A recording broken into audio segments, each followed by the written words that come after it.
Hello, everyone. Thank you for joining for the second of 3 interdisciplinary talks this weekend.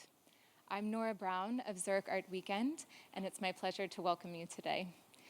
Conceived in 2018, this talk series invites leading artists, curators, writers, scientists, and researchers at the forefront of their respective fields to have out-of-the-box discussions and share perspectives. Ahead of introducing the talk, organized in partnership with ArtReview, I would like to thank Louise, Karsten, and Amy of ArtReview for our continued partnership and organization of today's event. Alongside our partners for this talk series, Luma Westbau, Stad Zürich, Theo Jakob, and Julius Baer. I would like to introduce our moderator, Louise Benson. Louise Benson is Director of Digital at ArtReview. She is a trustee of Wysing Arts Center and has written widely on art, politics, and contemporary culture.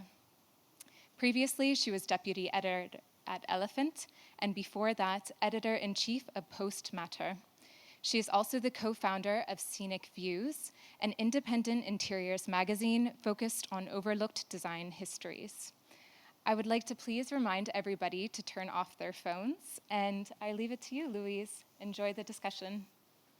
Thank you so much, and it's a pleasure to be here. Thank you for joining us today. And I'm here today with Grace Ndiritu, and to give you a brief introduction before we kick off proceedings. Grace is an artist, filmmaker, and writer whose expansive explorations of non-rational methodologies I've long admired. Her films and videos, textiles, photography, performances, paintings, and architectural installations have been widely exhibited, notably in her recent mid-career survey, Healing the Museum, at SMAC in Ghent in 2023. Her films, including Black Beauty and Becoming Plant, led her to win the Jarman Award in 2022, and she was the recipient of the Paul Hamlin Foundation Award for Visual Arts in 2024. She has run meditation courses for migrants and refugees and creative visualization workshops for staff members of the EU Parliament, UN, and NATO, leading to legal changes in EU policy on refugees, while she has influenced the decision of the International Council of Museums to update their definition of what a museum is in 2022. She is interested in how we might heal the museum politically, socially, economically, and energetically, considering art as a tool for transformation.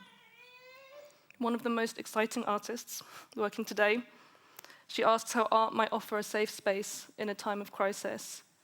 And before we get started with our conversation and hear more from Grace, she is going to introduce us with a meditation session so you can get a sense of that side of her practice, really. And I'll leave it to Grace to get that started, but please, again, as a reminder, ensure your phones are turned off for this session, and we've closed the doors briefly as well, but we will reopen in case anyone else would like to join us.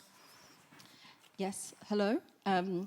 Yes, I thought it'd be nice to just do a kind of meditative check-in. It's not going to be very long. It's going to be like about 5 minutes.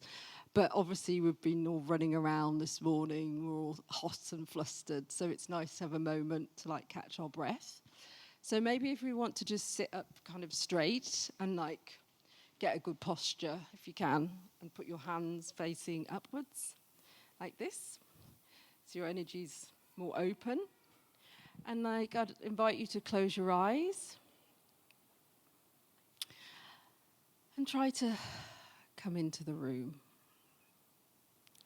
Try to connect with your breath as it goes in and it goes out.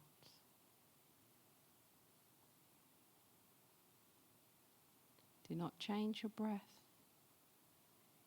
Let it be natural as it is. As it goes in and it goes out.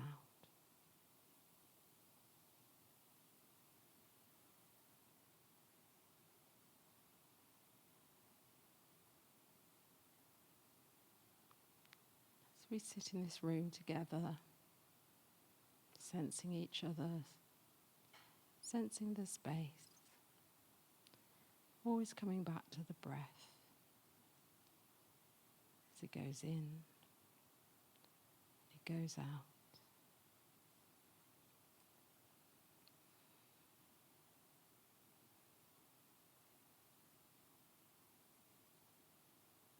Aware of our thoughts, but letting them pass,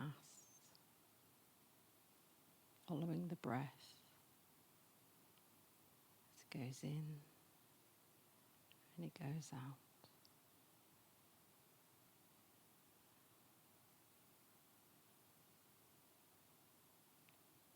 Try to sit for a few moments in silence, following our breath. Going in and going out.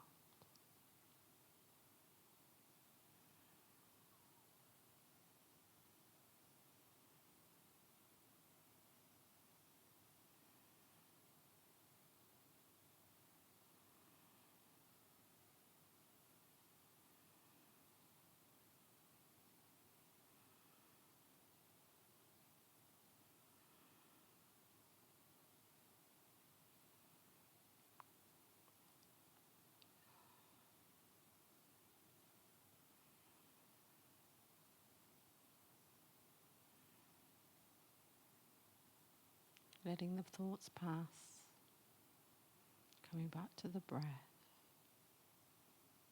going in, going out,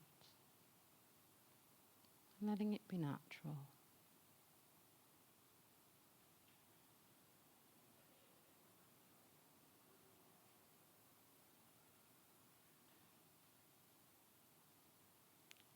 For the last few moments, really trying to sense our bodies, our feet on the ground,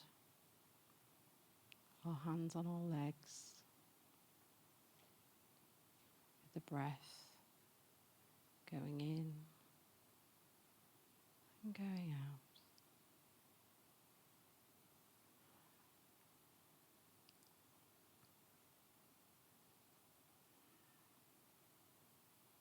Knowing we're here in the right place at the right time with the right people.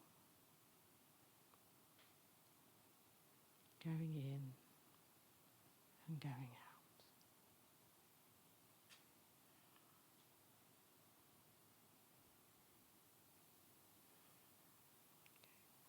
Coming back into the room, just opening our eyes.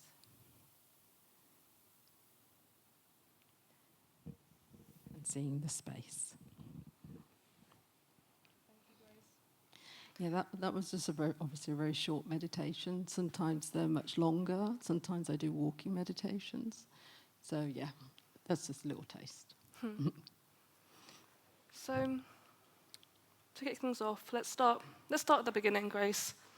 Could you share a bit about your own journey into a deeper engagement with non-rational methodologies and the alternative forms of connection that have gone on to become such a crucial part of your artistic practice?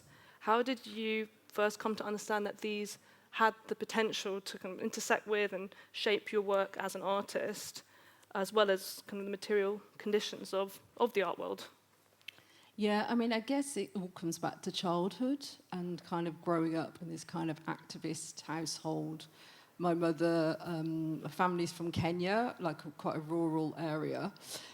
So having that, this same more animistic, shamanic kind of roots, being Maasai and Kikuyu, two different tribes, one nomadic, one settler. But then also my mother being kind of like a bit hippie and also being a feminist and an activist, and her friends setting up activist groups and stuff when I was a kid. And then from a young age also, already having a spiritual practice of meditation, and then being aware of this balance between spirituality and politics. So as a kid, I always thought I'd wanted to be a philosopher. I didn't grow up going to museums. I didn't really know about art. I'd read books, and and our focus was always really more around traveling or seeing how different types of people live.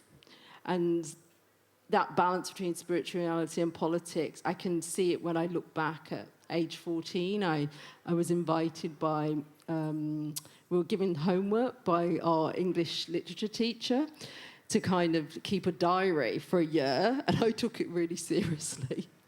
And so I made a really specific diary about the politics of the time and family things and cultural things, bands that I like and stuff.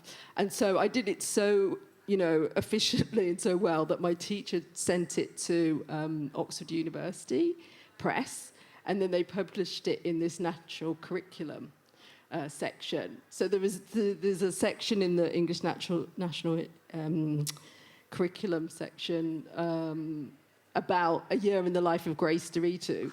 And so it's really funny when I look back at that early text and to see how I haven't changed. You know what I mean? Like already the roots of mixing the personal and political were there, even in that kind of writing.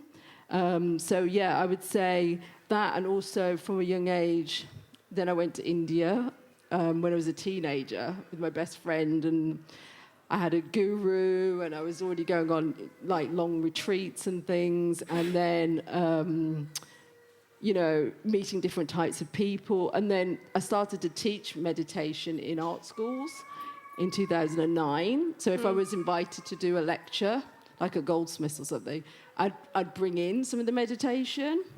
And then that kind of went into, because I was kind of living this double life at that time. I hadn't had my spiritual coming out, let's say, in the art world. So I was keeping my art life quite separate than my spiritual life. Yeah. Apart from in the work, where you could see it, you could see in early videos. I was using trance and stuff, but let's say officially, I wasn't out spiritually. But then I was doing these little things of like teaching, meditation in schools, and then in 2012 I had this breakthrough where I decided to start this project, Healing the Museum, and then started doing shamanic performances with people. With the general public. Yeah, I'd love to talk a bit more about Healing the Museum then, as you bring that up, and that's a huge project that's been ongoing for more than a decade now for you, and obviously it was the title of your recent show as well in Ghent, and the project, you're interested in not only institutional critique within the context of the museum, but what we could call institutional repair. And you've stated previously the museum is dying. So I wondered, where do you see this project in relation to kind of a long history of artists' institutional critique, and where does it diverge? Yeah, I mean, I started that project out of a real frustration, feeling that museums weren't reflecting what was going on in the street, like socially, politically, or even energetically. It's not really just about diversity of people. It's also about how we value objects, and so I just felt there was a real disconnect between museums, which I'm thinking of as democratic institutions, and actually what they were providing, let's say, to the public. And so I started to think of healing as a type of institutional critique, meaning that I would use methodologies like shamanism or meditation to come up with new ideas. So taking so-called rational people on shamanic journeys, the general public or specific groups within the museum context, and then using the balancing of the two sides of the brain hemisphere, of the left and the right, to kind of think about bigger social political issues.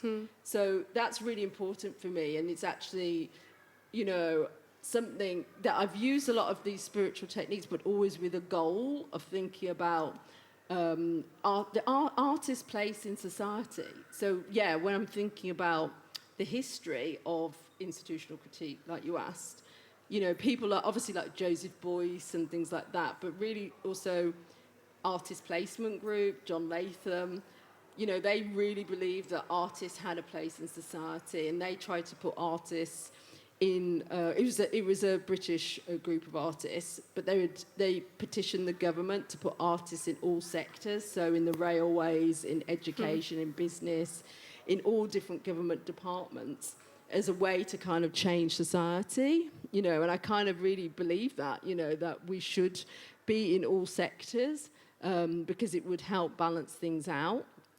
I was also really obsessed with the Dalai Lama. He was part of this conference in the 90s called Art, Spirituality and Science.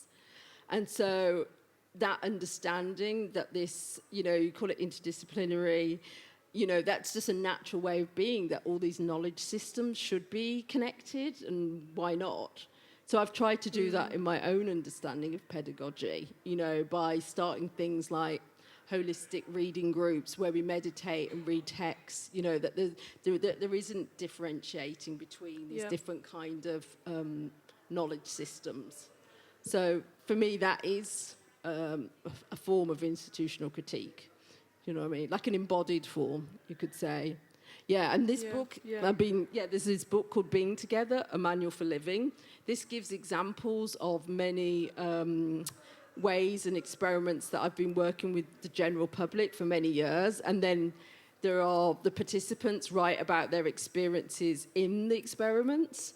And that for me is really key, because then it means that the book is not just from my point of view, it's from other people's point of view together. So it's like a shared experience. Yeah. Can you give some examples? I mean, there's a huge variety of workshops that are referenced here where, you say working with the general public. Could you share just briefly kind of the range of those that... Yeah, I mean, for example, I was working in Vancouver. I was invited by the Museum of Anthropology to come and work in the different collections. So I was working in the African collection, but also the First Nations collection.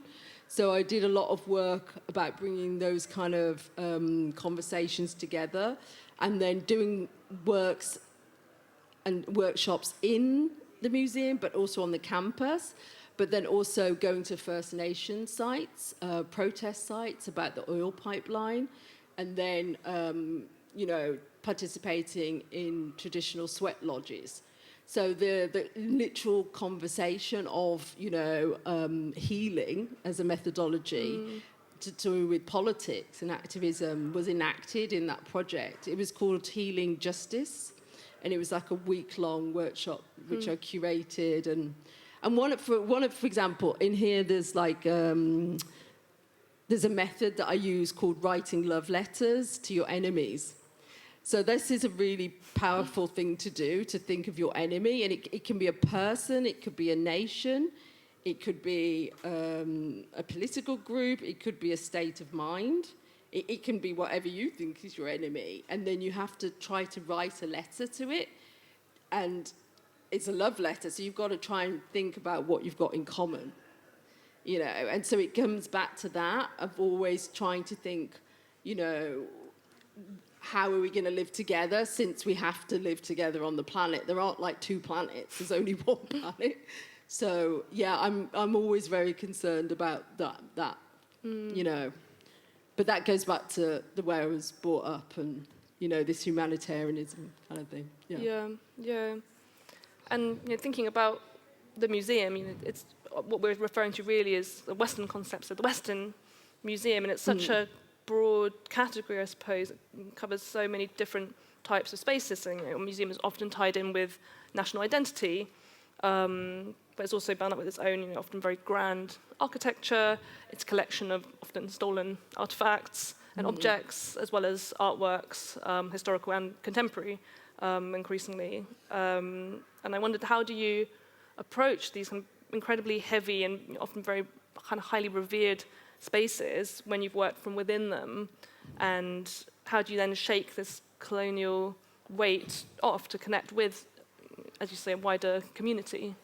Yeah, I mean, for example, I guess in the lineage of what we were talking about, the Museum of Anthropology in Vancouver, there are people like James Clifford that in the 90s already began to work and invite source communities, so that means First Nation communities, to come and work with their objects inside the museum, and then take the objects back to their communities to do rituals, because a lot of those objects that are in museums, they had a purpose. They were built for a particular ritual purpose. And when they're disconnected from the ritual, they die, let's say. So this is the complication with ethnographic objects, you know. But yeah, the museum is a collection of objects and energies, but it's also a platform. So it's one of the last spaces for quiet contemplation in the city. I've written a bit about this in an essay called Ways of Seeing a Museum Story for Planet Earth. That's actually in that book.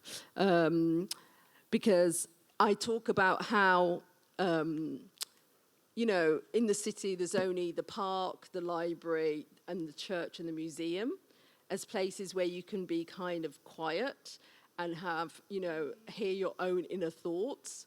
And if we let those spaces just become encroached by, you know, capitalism, and, you know, it just becomes about the spectacle and selling and, you know, all those kind of ideas, it's bad for our own mental health, our own shared mental health, you know.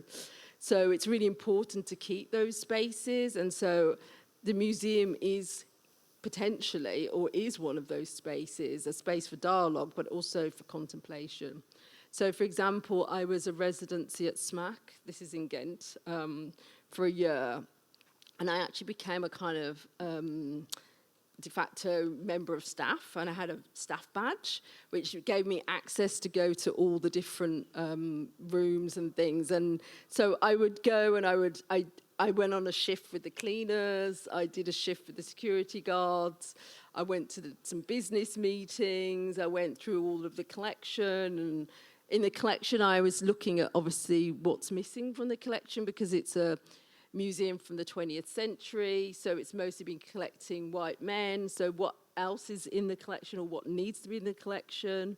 So yeah, and then taking that information back to the public, but also interviewing the staff and seeing, you know, because SMAC is trying to build a new museum, and so it's going to double in size, and so talking to the staff on all these levels about kind of, you know, what they think is missing, what they need in their jobs, because, you know, normally architecture's always thinking about, you know, the feasibility of the building, you know, how many numbers of people are coming in, the audience, the toilet, you know, all of that.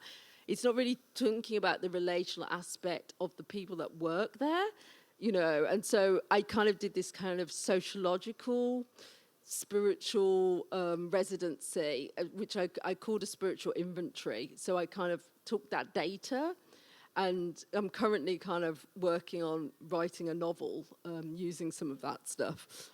But yeah, another project I did was with the Goethe Institute, which was really fascinating, and that was a closed project where the Goethe invited African scientists, academics, museum directors, activists and artists for 2 years, and European ones together, and we would have these closed sessions, and it was all about restitution. And this had come out after Macron's report, you know, 2016, about, you know, the French president had said about sending objects back to Africa. And so Merkel wanted her own report. And so that was a really fascinating project to be part of. But the most interesting thing was the project started in the African Museum in Belgium. And so I decided to do this meditation in the gem and mineral room. And so obviously that room is full of blood diamonds. You know, we know how those objects got there. So when we were doing the meditation, some of the artists and activists from the Congo, they got really upset because those objects have come from their land. And so it was really interesting, because then we had this really big cathartic breakthrough, which meant that when we went to the next session, which was really about legal frameworks, you know, about how you send objects back and, you know, all of that kind of stuff, we kind of went through this thing. And so we kind of bonded on another level as a group, you know, because if it had just been very like a standard conference and a kind of, you know, formal, we wouldn't have had this this time. And still now today, people say, yeah, remember, we went through this thing together. So I know that it meant something. And it was a really interesting conference because you'd have the workshop, you'd have the Humboldt Forum, directors. That's a very controversial museum in Berlin. And then you'd have the anti-Humboldt protesters who would be in the same workshop, and they were arguing about stuff. But it was really a healthy thing to do, and necessary process. So, yeah, I think, yeah. Yeah, I guess, these types of workshops, whether it's meditation or other forms of coming together, it's about being able to cross some of those boundaries in a way and initiate those conversations in a less formal sense, or allowing them to come out of you have to have a safe space in which you've let your guard down, Exactly. And so you're seeing mostly pictures of installations and architectural exhibition design, things that I've been doing in the last few years. But we're actually having a conversation much more about the community and the social practice works that go on in these spaces. So I'm creating spaces for these conversations to happen. For example, on this rug here, this is exactly where, we would be having this kind of conversation about these kind of objects surrounded by them. You sat on that rug. Yeah, so that's quite important to create this, to physically create the space as well. Yeah, absolutely. And yeah, like you say, all of these objects, they have their own histories. And those mutate, depending on the context, but it's something that can then draw people back to land, to many different aspects of, I guess, identity as well. And I guess the next thing I wanted us to touch upon was kind of return again and again in your work to kind of exploration of the passage of time, the past, present, and the future, of lineage and kind of intergenerational knowledge. And what would you say your relationship to time is, and how does this impact the work that you make?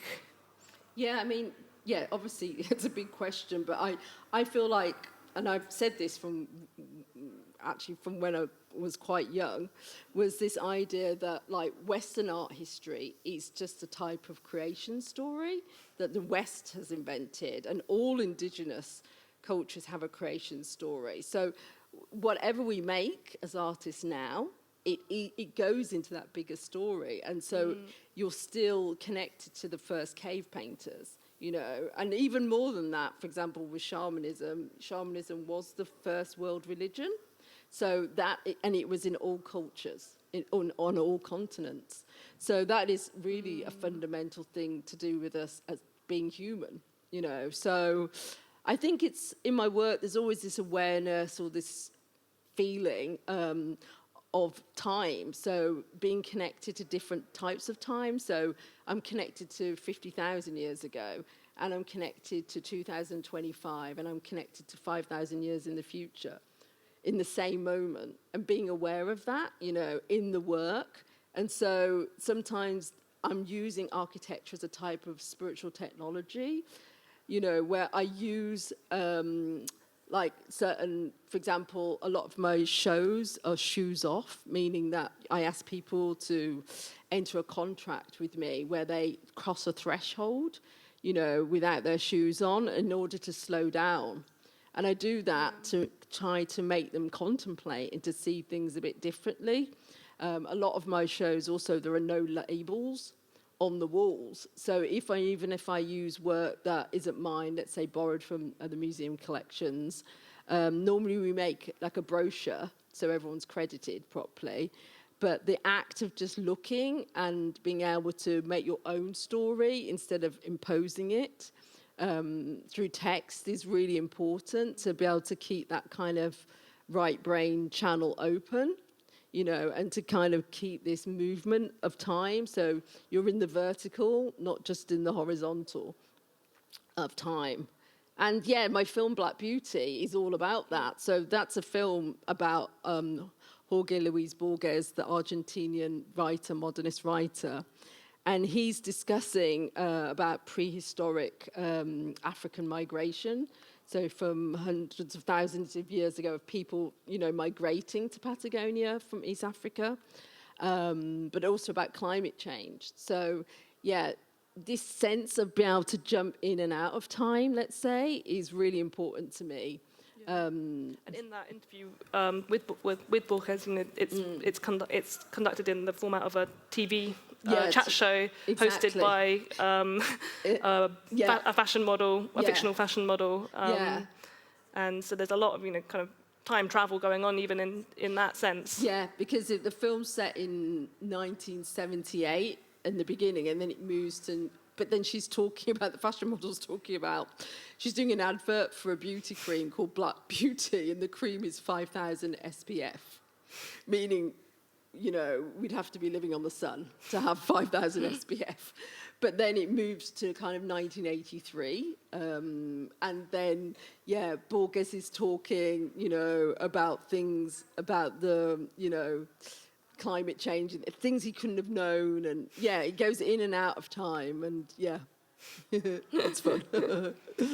And maybe we should chat a little bit more about your film work, and I'm thinking more specifically maybe about some of your earlier works in which you can often featured yourself, whether directly or indirectly. It's not always necessarily obvious that it's you yourself, but you've also appeared in performances. There's elements of you and I guess your body within your work, and I wondered what significance kind of this visibility might hold for you in both kind of a spiritual sense. You act at times as kind of a medium for higher forces to emerge, but also in a political one. A black woman working in an art world that is still largely dominated by white faces. Mm-hmm.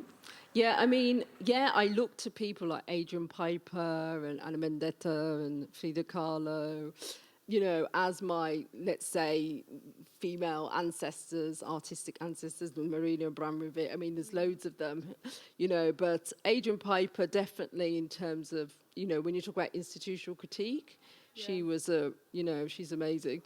But then, as a female black body, I see my body, the way that I've used it in videos, especially in the early works, as a kind of a signifier. So it's not really about me.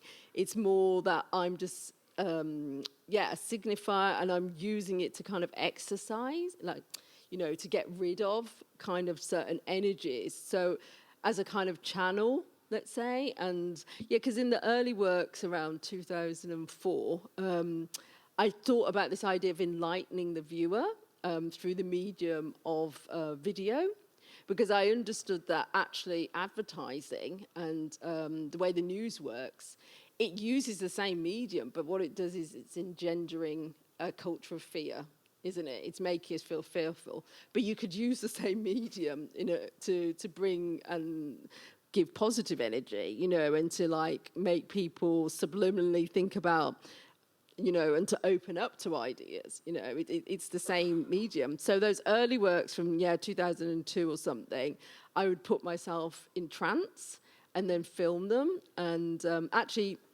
next week at Art Basel, I'll have some shown in my gallery booth, Kate McGarry, that they'll be showing some of these early works if you want to see them. But it's kind of about playing with being that channel and then taking that energy. But it's also thinking about how in the history of art, people like Matisse and this kind of the way he would paint these odalisques, and this kind of, it's a projection of the male gaze and exoticizing, the black body. And then, in the early works, I was, retaking that position. And then now I'm also really thinking about, the indigenous context a lot as well, from my family, but also in my work. And thinking about, I've been working a lot with pregnant women. And so thinking about 7 generations, so whatever we're doing now, it's got to be for the next 7 generations. So again, about time, but using the body to think about time. So in those performances that I've been leading pregnant women on these shamanic journeys to connect with their unborn children, to find, the soul name of their unborn children. The idea is I'm thinking about the unborn art audience, And so when we have these kind of experiences within, like, for example, within the temple here that's on screen, I did a shamanic performance with pregnant women in this space because the space acts as a, it's based on my grandmother's adobe hut, but also kind of a modernistic design.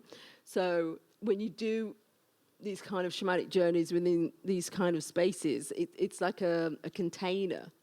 And so when the women have a very deep experience, they want to bring their children when they're born back to the museum. So again, thinking about generations, because museums are always complaining about building their audiences. So it's kind of, So it was kind of a joke when I began doing it, like, okay, well, we'll get them when they're not even born, but really it's about these 7 generations and about thinking about the long term, about knowledge systems. And so I feel like maybe the female black body's a way of empowering that or channeling that energy through. And you've described yourself before as more of a humanitarian than as an artist.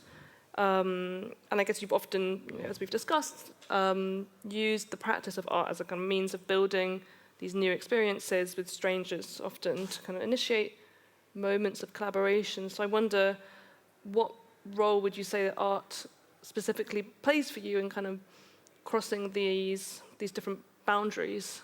I think it's because, like I say, I grew up in this activist household, and my mother, she studied at the Truth and Reconciliation Centre when I was 10. So these ideas of like humanitarianism or like, let's say, non-violent communication were there, as a small child. But I think also my experiences like at art school of being bullied, for doing spiritual practices, like meditation. I mean, now you would never think that because all students have meditated or done yoga. It's like a normal thing. But back then it wasn't, And as you said, you kept it kind of separate. Yeah, I had to keep it separate because I got a lot of flack for it, And I also found like at that time, a lot of students were quite apathetic about politics in art school, because at that time people, I think it was either free or just beginning the fee, so it was quite low. So there still wasn't that need for protest and things. So there was a mismatch between what I had learnt at home and then going to this art school where I felt it's quite frivolous. Why are we in art school? Like we should be in Palestine. We should be doing stuff. And then I think it was, so then I went to India for the second time, and I saw the Dalai Lama talking about this thing called socially benefiting activities, and so I understood that, actually maybe art could be my socially benefiting activity, but it would have to be in a way that wasn't cliche and dogmatic, and that was actually the challenge. Like, could you do something, that could be powerful, that wasn't just boring and kind of like governmental and, So I began healing the museum with that kind of challenge. And so one of the parts of Healing Museum I did was called A Meal for My Ancestors. So that's when you referenced it earlier. So when I worked with people from the UN and the EU Parliament and NATO, this was in Brussels in 2017, so after the bombing. And so I was working around thinking about healing trauma by using meditation, shamanism, and food. And so I worked with a group of staff agency people for 4 months and gave them creative visualization classes. And then I worked with a group of migrants and refugees, because this was also the Syrian refugee crisis time. And I gave them free meditation classes, because obviously the two groups are very different. Like the staff agency people, they have very comfortable lives, like they have a lot of physical wealth, but their problem is that they can't think outside of the box, because they're having to make such ridiculously big decisions and tick so many boxes that they're not allowed to be creative. And then obviously the refugees and migrants, they have no stability.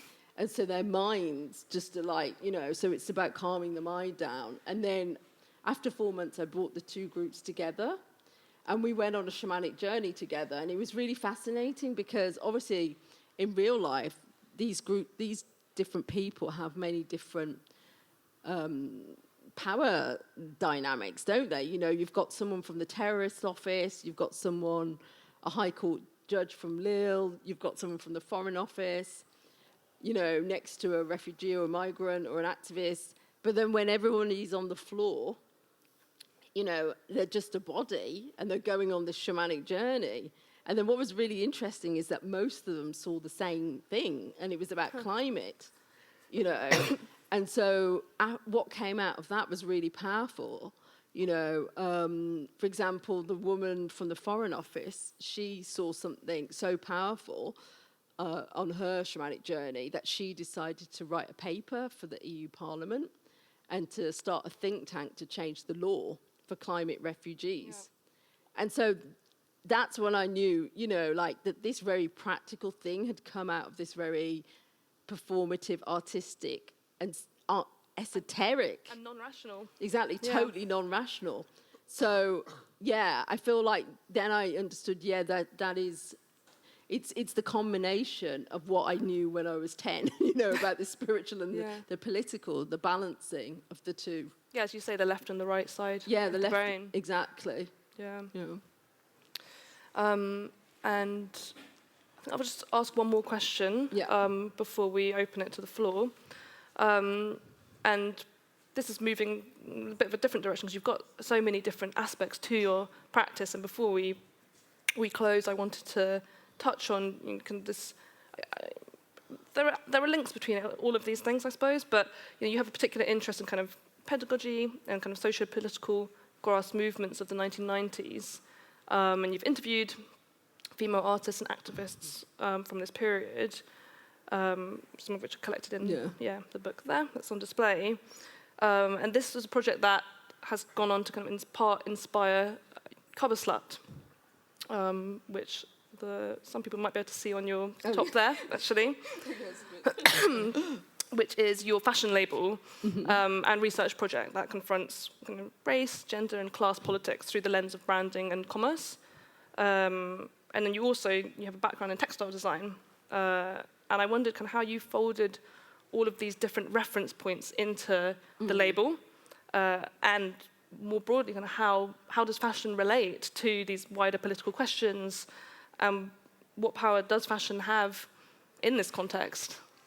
Yeah, I mean, Cover Slut, it kind of began as a kind of joke, as a two-finger joke to like the mainstream fashion world, because as a teenager, I loved fashion. I had a very weird childhood bedroom. Like half of it was like Vogue, Kate Moss, and the other half of it was the Dalai Lama and Tibetan monks. So I was confused. So, so I always loved fashion, but I didn't ever really want to go into it because I felt like it was so elitist and so stuck. And then years later, after study, I studied textile art first, so I I went fashion, textiles, textile art. And then I started studying in my MFA kind of thing. I started learning how to make videos and things. And then, years later, so I came back to fashion through Cover Slut. And so I wanted to set up a label that would, be about fashion, but also about economics. So Cover Slut mixes capitalism, pay what you can, and ethical strategies together within its economic framework. So a lot of so for the first collection of Cover Slut, actually, we made, we used like white T-shirts that were made in China, and then we'd print like quotes. So the quotes would come from this book called Dissent Without Modification. So this is a book from, I started it in 2013, actually. So I started just interviewing my friends, like Monster Chetwin. So you guys probably all know she lives here. There's a show on of hers at the moment in the Kunsthalle. But, because I would have these long, interesting conversations for many hours with my female artist friends about politics, about interracial relationships, sex, money, funding, class. You know, we'd have amazing conversations. And then, so I started to record them and, made this kind of interview book. And then, so they kind of inspired the fashion label. So what I would do is I'd take slogans like alpha male was a slogan from the book. And then so I made this kind of best-selling T-shirt where women love it. So it says alpha and it says male here. And so, there was this mix of like using the kind of, capitalist like white T-shirts but then selling them as pay what you can. And then using that money to make an ethical collection. And then, so it would like fold into each other. But also at the beginning of Cover Slut, I wanted it to be an anti-sweatshop environment. So everybody would get paid as something for doing their work, you know. And so we'd also mix arts funding, but also get money from the Department of Work and Pensions and things. So you're mixing these different economics. And then, so you're not relying on one thing. And trying to make it into a real label. And like another friend of mine who's in the book, Catherine Baum, she's an amazing artist. She made a project called Company Drinks, which is, you know, working with women in Essex to grow strawberries and grow fruit, and then they make natural drinks. And then they sell them at like Freeze and things, and you know, to make it to make it more than an art project, to try to really make it into a cooperative business kind of thing. Yeah. And so, the things that you were asking, what does fashion have related to politics? I mean, it really does, you know, like Cover Slut is all about questioning who has the right to be fashionable. So does only some people have the right to be fashionable, or does everybody have the right, you know? And so when you start playing with economic systems, like with pay what you can, so for example, you know, I would sell the same clothes like in a youth centre, you know, and so people would buy the T-shirts for €5. But then we'd also sell them in an art fair where collectors are buying them for €50 or €100 because they see them as artworks, you know.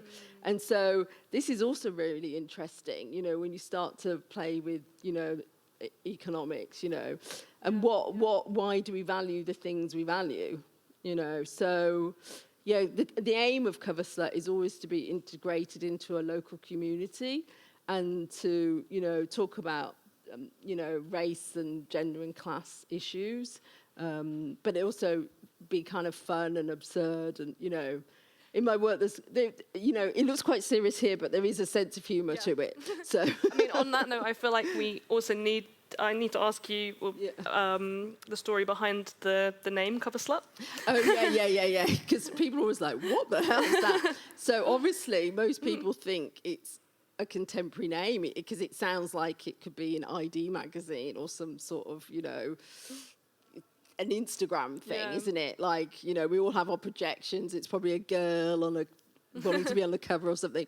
But actually, it's a very old word. It's from the 17th century. And it's a British word, and actually it's got to do with class and gender. So in the old days, you know, there were like kitchen servants. So, and they would like, you know, wear these aprons. And so when they would get dirty, and these women were called sluts because, you know, and they would get dirty, and then they would put on a new white apron, and it was called a cover slut. So I refound this word for the 17th century, and I thought, how can it sound so contemporary? But it's actually got everything about the label in it. You know, it's got textiles in it, it's got gender, it's got class. So I adopted it, and that's the label.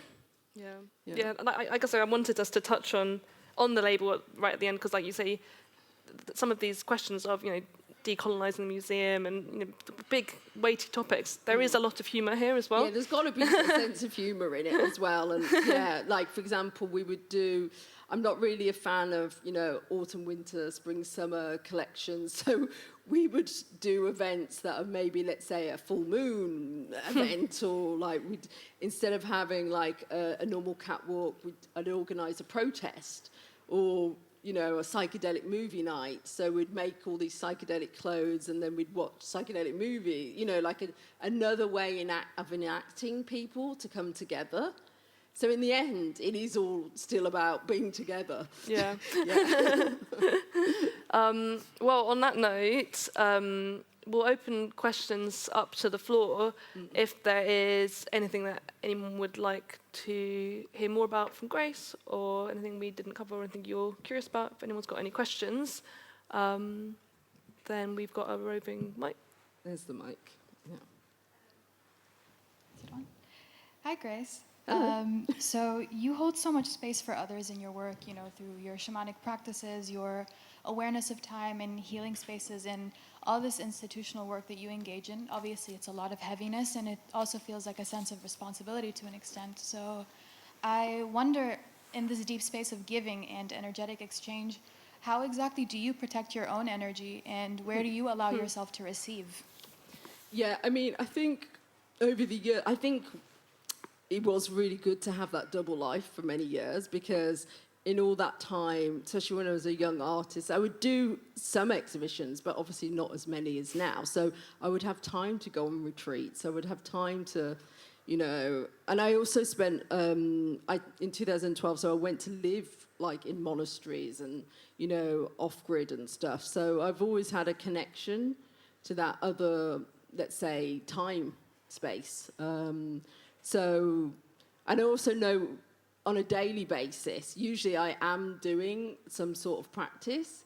So whether that's meditation or prayer or, I don't know, yoga or or something, or going to a group, or something that somebody else is leading, and I'm participating in. And I have a lot of different teachers from different lineages. And so, and good lineages. So I know also who. And let's say I feel a bit in trouble, or I need some energy or guidance, I know I can go to my Lama, Tibetan Lama, and ask them, or I know I can go there and ask them. And so I have a lot of guidance from, people who are ahead. And yeah, I'm really a fan of lineage, and, having reference to your elders. And I know it's a hard thing to say nowadays because, there's a lot of backlash, in terms of, let's say, generationally about, looking backwards. But I do think, well, we wouldn't be here now being able to have this conversation if people hadn't done things before. So, yeah, I feel like asking your elders for guidance and advice, whether it's here, on this planet, or, if they've died, you could also have, this ancestral thing. It's really important to maintain those relationships. So I get a lot of energy from that. And obviously my friends as well, and having, like I say, having a sense of humor, trying to laugh about things and be a bit dumb sometimes. So that's really important to be stupid. Does anyone else have a question before we close? We haven't got much time left. Oh, yeah, here's one. The microphone is coming to you. I like your T-shirt. Thank you. See, that's fun. Yes. That's making me laugh. No, this is also actually from India. I'm from India, and so it really spoke to me what you talked about in terms of shamanism and meditation, because I've also grown up in that kind of environment where religion has a huge emphasis on the meditative aspect in terms of ritualism. And coming back to Cover Slut and focusing on how you're essentially moving away from a more capitalist structure. My question is based in the context that right now a lot of brands and designers are collaborating now again with artists to kind of create avant-garde designs and one-of-a-kind pieces, which then again contribute to that structure, right? Do you have plans to take Cover Slut in the opposite direction, where you again collaborate with artists to kind of see what happens? No, because so actually, Cover Slut, when I first started Cover Slut as a brand in 2016, there was a fashion brand that wanted me to do a collection for them because they loved the name. but I own the name. But I was like, it didn't make sense. I mean, ideally, with Cover Slut, I'd love to make it into a cooperative, I mean, yes, I founded it, so, yeah, there is this idea that I would still be, like, the creative head. But I'm really interested in having other people design the collections. Like, I'm really great at coming up with ideas, but, I think that's really important to have other voices leading it. But in terms of the economics, yeah, there's always this, question of, like, with certain T-shirts that were, let's say, selling, yes, it could go in Urban Outfitters, but what's the point of it going in Urban Outfitters? I mean, the reason that me and artists like Catherine and stuff, we work with playing with economics is because we're trying to find other structures. We're not trying to replicate the structure. So if there's a way to not just go into that, And also with Cover Slut, for example, we've made about 5 or 6 collections. We've made haute couture pieces, but we've made ready to wear. So ready to wear T-shirts, bags, that'll pay what you can. With the haute couture pieces, they could go in a museum collection, like in the V&A, because they're artworks. They're so beautiful.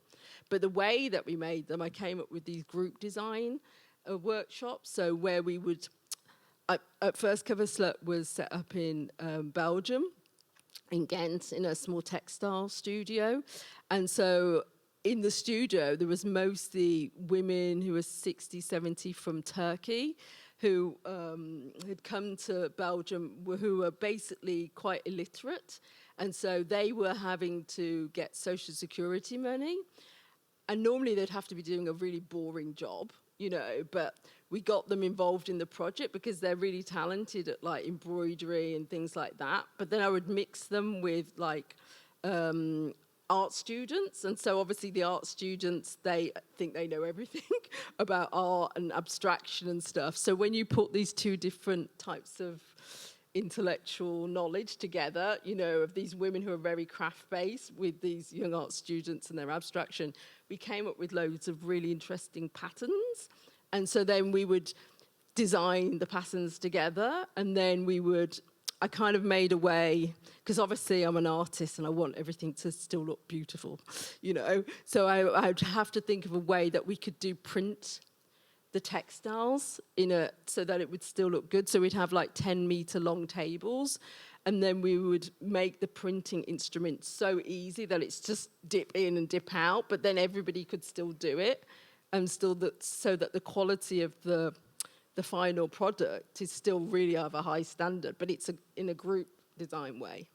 So yeah. Did I answer the question? I don't know if I did. Well, we've come to the end. We've got another talk after this. So I think we need to close now. So thank you so much for joining us. Thank you to Grace. Thank you. For a great conversation, and to Zurich Art Weekend. Yeah. Thank you. Thank you. Thank you.